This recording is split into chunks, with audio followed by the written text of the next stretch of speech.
दैतवाह नदी के किनारे बसा था आंध्रपुर नगर। कभी ये नगर वैभवशाली था, पर समय की मार ने इसे जर्जर कर दिया।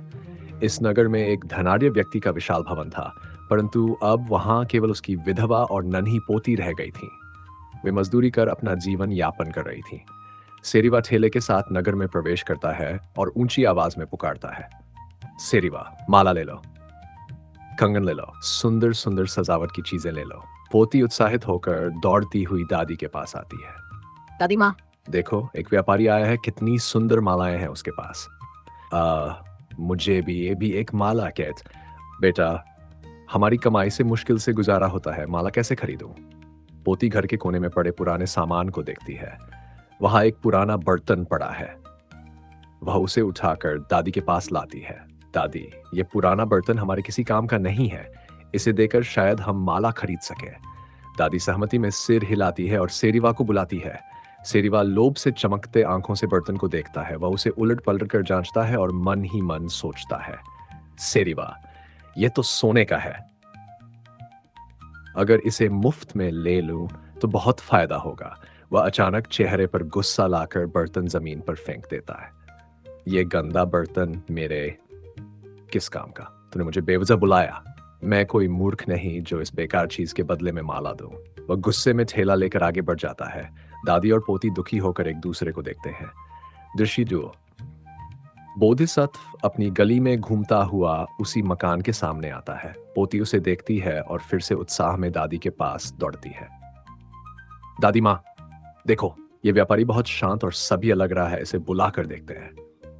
बेटा, पहले भी हमने अपमान सहा है, कहीं ये भी वैसा ही ना हो। पोती, नहीं दादी, मुझे विश्वास है कि यह हमें अपमानित नहीं करेगा। दादी बोधिसत्व को बुलाती है और उसे बैठने के लिए आसन देती है। बोधिसत्व सादगी और नम्रता से बैठता है। दादी, बेटा, यह एक पुराना बर्तन है, हमें इसकी असली कीमत का पता नहीं। अगर इसके बदले में हमें कुछ मिल सकता है तो हमें बता दो।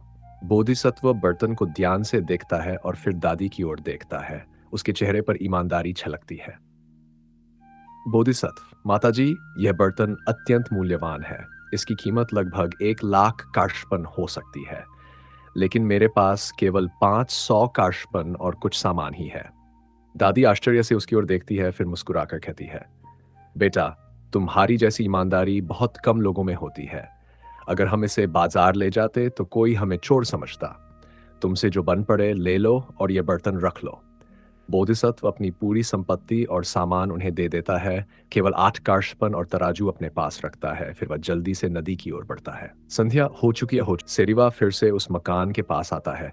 उसे विश्वास है कि वह बर्तन हड़प लेगा। वह अंदर आता है और दादी से बोलता है, सेरिवा, माताजी, मुझे लगा कि शायद मैंने गलती की।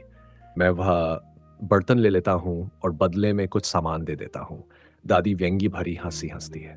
बेटा, तुम्हारी धूर्तता बेकार है। एक ईमानदार व्यापारी आया था, उसने हमें इसकी असली कीमत बता दी और हमें उचित मूल्य देकर चला गया।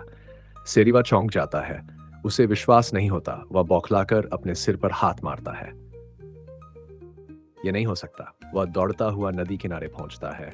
नाव पहले ही बीच में पहुंच चुकी होती। नाविक से चिल्लाकर कहता है, सेरिवा, नाव वापस घुमाओ, नाव वापस घुमाओ। नाविक बोधिसत्व से पहले ही निर्देश ले चुका होता है कि नाव को वापस न मोड़ा जाए। वह चुपचाप आगे बढ़ता है। सेरिवा निराश होकर वहीं बैठ जाता है, अपना सिर पकड़कर रोने लगता है।